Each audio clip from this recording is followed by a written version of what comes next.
गणेशाय नमः। ओम बृहस्पतये नमः। दर्शक मित्रों, जय श्री राम। आइए हम देवगुरु बृहस्पति अपनी उच्च राशि कर्क राशि में प्रवेश कर रहे हैं। देवगुरु बृहस्पति विद्या का कारक, सुख और संपदा का कारक।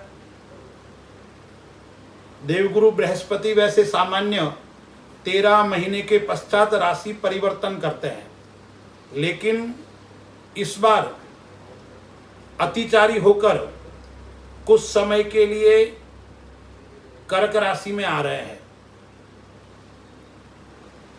सुख और संपदा का कारक यानी बृहस्पति, आध्यात्म का कारक यानी बृहस्पति, विद्या का योग कारक यानी बृहस्पति। तो देवगुरु बृहस्पति 18 अक्टूबर को सायं 7:50 पर मिथुन राशि को छोड़कर कर्क राशि में आ रहे हैं। 11 नवंबर तक कर्क राशि के अंदर वक्री रहेंगे। 11 नवंबर रात्रि को पुनः मार्गी हो जाएंगे और 5 दिसंबर को वो मिथुन राशि में प्रवेश करेंगे। तो 12 राशियों के ऊपर गुरु का क्या प्रभाव रहेगा, किस राशि को सकारात्मक प्रभाव रहेगा, किस राशि के ऊपर नकारात्मक प्रभाव रहेगा, क्या क्या होने वाला है, क्या क्या फल देने वाला है, जीवन के अंदर क्या परिवर्तन की आकांक्षाएं लेकर आ रहा है, क्या परिवर्तन करवाएगा, क्या शुभ योग करवाएगा या हानि योग करवाएगा, आइए हम विस्तार से चर्चा करते हैं। 3 वीडियो में बनाऊंगा 4 राशि के अनुसार। तो मेष राशि से कर्क राशि तक हम विचार करते हैं। राशि क्रम के अंदर प्रथम राशि यानी मेष राशि। मेष राशि का जो स्वामी है वो मंगल है और देवगुरु बृहस्पति मेष राशि वाले एवं मेष लग्न वाले जातकों के लिए चौथे घर के अंदर गोचर कर रहा है। 9वें और 12वें का स्वामी होकर चौथे घर के अंदर गोचर कर रहा है। तो क्या फल देगा मेष राशि वालों के लिए? गुरु की 3 दृष्टि मानी गई है, 5वीं, 7वीं और 9वीं। 5वीं मतलब 8वें घर के ऊपर, 8 के भाव के ऊपर दृष्टि होगी। 10वें भाव के ऊपर गुरु की दृष्टि होगी जो नीच की दृष्टि होगी, और 12वें भाव के ऊपर गुरु की दृष्टि जो स्वग्रही दृष्टि होगी। गुरु जहाँ देखता है वहाँ स्थान की हानि करता है। तो कैसा रहेगा मेष राशि वालों के लिए? चौथे घर के अंदर कर रहा है तो आपके माता से आपका लगाव रहेगा, मातृपक्ष अच्छा रहेगा। माता यदि आपकी बीमार थी, माता से अनबन थी, तो वो सब समस्याएं समाप्त होगी और माता के प्रति आपका लगाव भी रहेगा और माँ भी आपसे लाभदायक यानी आपसे लगाव रहेगा। शुभ कार्य होने का योग आ रहा है, मांगलिक कार्य करने का योग आ रहा है, यानी आपके घर के अंदर कोई नए मकान का योग, परिवार के सदस्य का विवाह का योग, या नए परिवार के अंदर, घर के अंदर नए व्यक्ति का आगमन यानी संतान होना, ऐसा योग आ रहा है। परिवार के साथ में, माता के साथ में मधुर संबंध बनेंगे। धन की दृष्टि से देखते हैं तो आपको लाभदायक ये समय रहने वाला। बचत का योग आ रहा है, सेविंग का योग आ रहा है, आपका धन बचत होगा, धन के अंदर लाभ की प्राप्ति होगी, धन का आगमन होगा। विदेश स्थान से आपको लाभ होगा।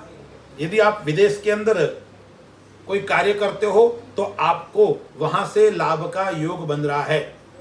लेकिन व्यापार के अंदर थोड़ी समस्याओं का सामना करना पड़ेगा। 10वें घर के ऊपर गुरु की दृष्टि है और वो भी नीच की दृष्टि है, तो वो व्यापार के अंदर थोड़ी उठापटक लाएगा, थोड़ी समस्याओं का सामना करना पड़ेगा, काम के अंदर थोड़ी रुकावटें आ सकती है। लेकिन भूमि के अंदर, भवन के अंदर निर्माण क्षेत्र का आप काम करते हो तो उनके अंदर आपको लाभदायक रहेगा।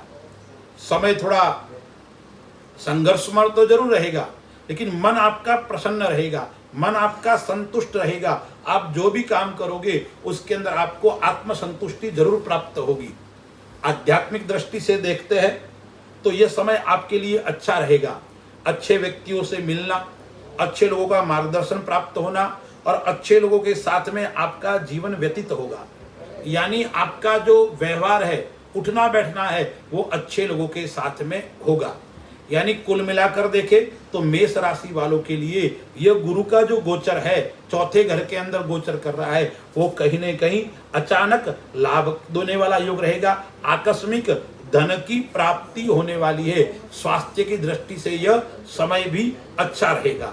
अब उपाय क्या करना चाहिए? मेष राशि वाले जातकों को देवगुरु बृहस्पति के मजबूती के लिए आपको अपने इष्ट देव का और अपने गुरुजनों का आशीर्वाद प्राप्त करने के लिए उनका पूजन यजन आपको करना है।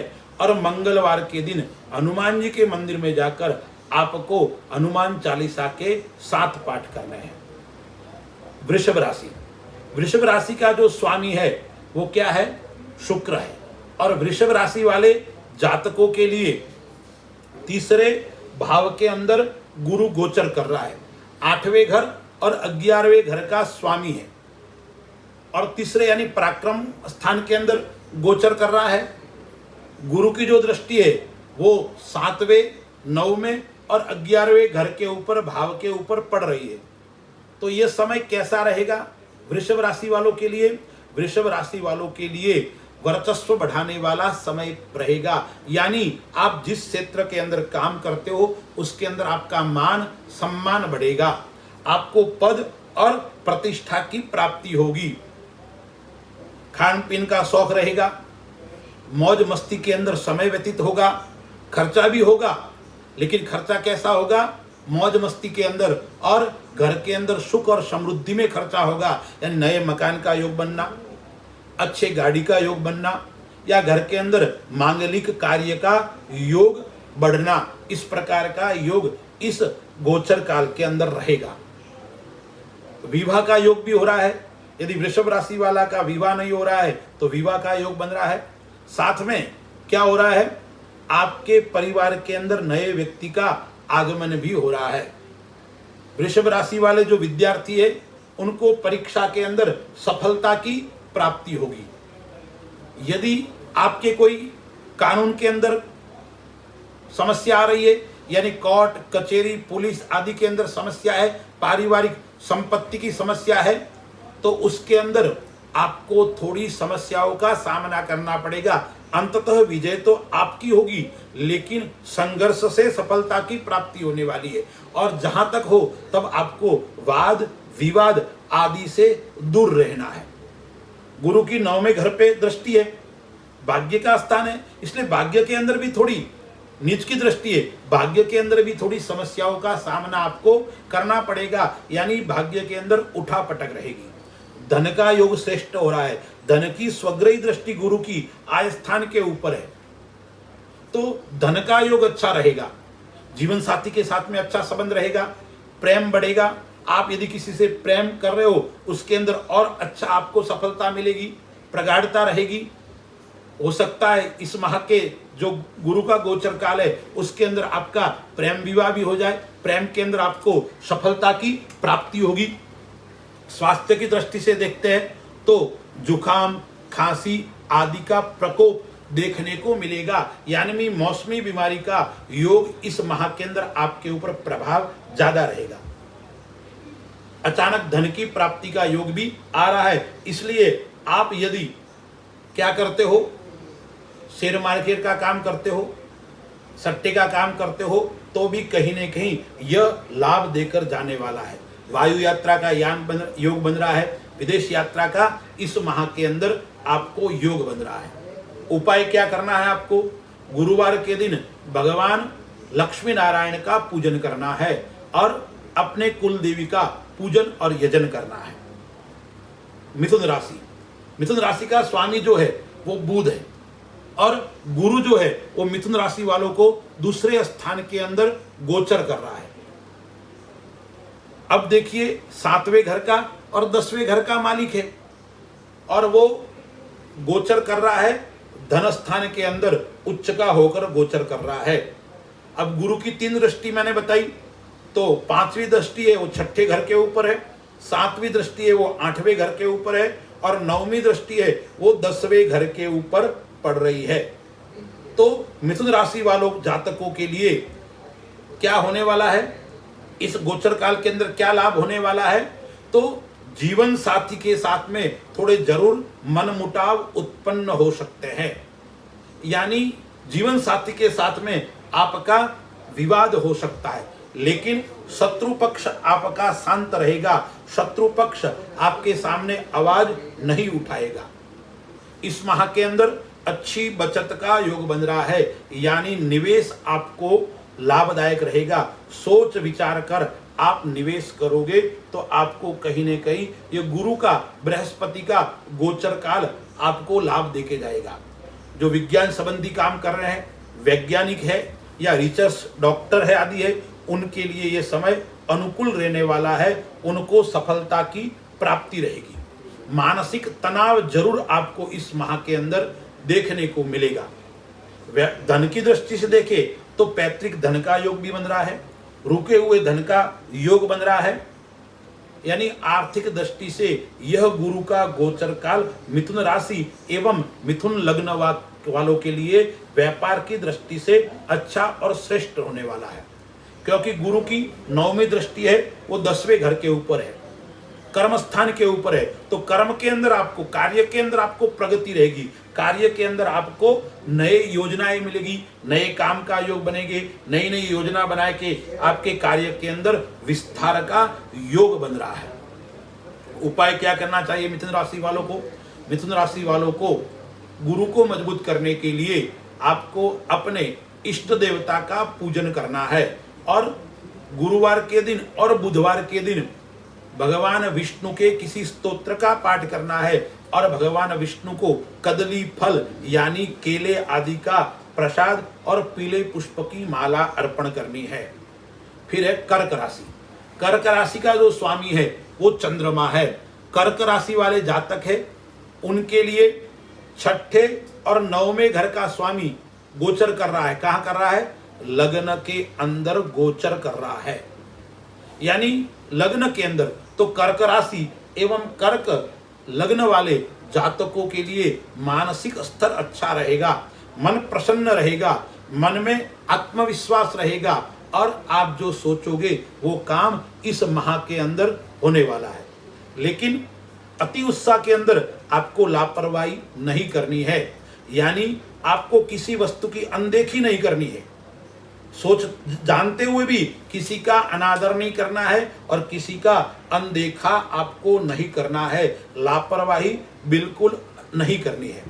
इस माह के अंदर धन योग अच्छा रहेगा, जीवन के अंदर प्रगति देखकर आपका चेहरा भी चमकेगा, आप आत्मविश्वास से परिपूर्ण होंगे। इस माह के अंदर नई ज्वेलरी खरीदने का योग है, सोना चांदी आदि खरीदने का योग भी है और खरीदोगे तो आपको कहीं न कहीं लाभ की प्राप्ति होने वाली है।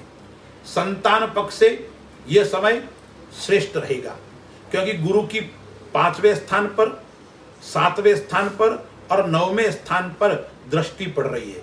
जीवन साथी के साथ में जरूर आपका मनमुटाव बढ़ेगा, क्योंकि गुरु की 7वीं दृष्टि नीच की है, लेकिन भाग्य आपका साथ देगा, संतान आपका साथ देगा। संतान आपके कहे अनुसार नहीं चल रही है तो चलना प्रारंभ करेगी। संतान का विवाह नहीं हो रहा है, यानी संतान से आपको अच्छे समाचार मिलने वाले हैं। संतान के विवाह का योग बन रहा है, संतान के नौकरी का योग बन रहा है। इसलिए आपके लिए यह गुरु का गोचर काल परिवार की दृष्टि से अच्छा और श्रेष्ठ सफलता देने वाला है। शिक्षा की दृष्टि से देखें तो कुछ न कुछ अच्छा होने वाला है, यानी जो शिक्षा के अंदर आपके बाधाएं आ रही थी, समस्याएं आ रही थी, वो समस्याएं आपकी समाप्त होने वाली है। धार्मिक क्षेत्र में यात्रा का योग बन रहा है और परिवार के साथ में यात्रा का योग बन रहा है, यानी यात्रा से आपको अच्छे सफलता मिलने वाली है। मैंने कहा शादी का योग भी आ रहा है, शादी के योग, आपके शादी के लिए आप प्रयत्न कर रहे हैं तो शादी का योग भी इस गुरु के गोचर काल के अंदर बन रहा है। खान पान का विशेष आपको ध्यान रखना पड़ेगा, अन्यथा एसिडिटी या अपाचन की बीमारी आपको परेशान कर सकती है। उसके कारण आलस्य आना और कोई न कोई समस्या स्वास्थ्य की दृष्टि से आपको रह सकती है। इसलिए खान पान आपका अच्छा होगा, आपका आहार और व्यवहार अच्छा होगा तो कोई चिंता करने की आवश्यकता नहीं है।